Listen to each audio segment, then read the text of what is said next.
અભિમન્યુની પત્ની ઉત્તરા મહેલમાં બેઠી હતી. દ્રૌપદી એની પાસે આવી માથા પર પ્રેમથી હાથ ફેરવ્યો અને કહ્યું, દીકરી, ભવિષ્યમાં જ્યારે પણ તારી ઉપર ઘોર વિપત્તિ આવે ને તો ક્યારેય પોતાના સગા સંબંધીના શરણે ન જતી, સીધી ભગવાનને યાદ કરજે.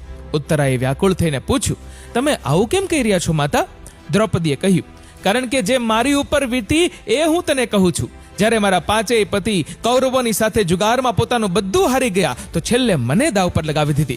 કૌરવોએ ભરી સભામાં મારું ઘોર અપમાન કર્યું, મને નિર્વસ્ત્ર કરવા જઈ રહ્યા હતા. એવા સમયે મેં મારા પતિની મદદ માંગી તો બધા માથું નીચું નમાવીને બેસી ગયા. પિતામહ ભીષ્મ, દ્રોણાચાર્ય, ધૃતરાષ્ટ્ર બધાને મદદ માટે ભીખ માંગી, પરંતુ કોઈએ મારી સામું પણ ના જોયું. ત્યારે આ બધાથી નિરાશ થઈ જ્યારે મેં શ્રી કૃષ્ણને યાદ કર્યા અને કહ્યું, પ્રભુ, તારી સિવાય હવે મારું કોઈ નથી, મને બચાવી લે.